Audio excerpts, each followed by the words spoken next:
પુણા વિસ્તારમાંથી 40-45 ફોર્મ ભરાઈ ગયા છે અને બાકીના મિત્રો હજી પોતાનું નામ દર્જ કરાવી રહ્યા છે. બાકી હોય એમને જુદા જુદા વિસ્તારોમાં જુદા જુદા કન્વીનરોને મળી અને નહીં તોય તે દિવાળી આવતા 1000 મેમ્બરશીપ એક વિશાળ અને લાર્જ મજબૂત એસોસિએશન બુનિયાદ સાથે પાયા સાથે નિર્માણ થાય એવી અભિલાષા સાથે આવો આપણે રાષ્ટ્રગીત કરવું છે. ત્યારે પહેલા રાષ્ટ્રગીતની એક મર્યાદાને સમજી લઈએ. શોક સભા હોય, શ્રદ્ધાંજલિ હોય, પ્રાર્થના હોય તો આમાં બંને હાથ જોડી ઈષ્ટદેવને યાદ કરી બંને આંખો બંધ કરવાની હોય. રાષ્ટ્રગીત છે સાહિત્યના 9 રસમાંથી વીર રસમાં, શૌર્ય રસમાં ગાવાનું હોય છે. રોતા રોતા માય કાંગલાની જેમ નહીં.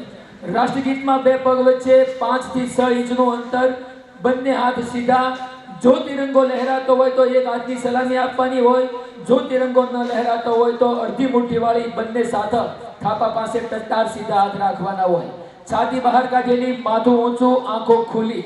આ રીતે રાષ્ટ્રગીત ગાવાનું હોય છે.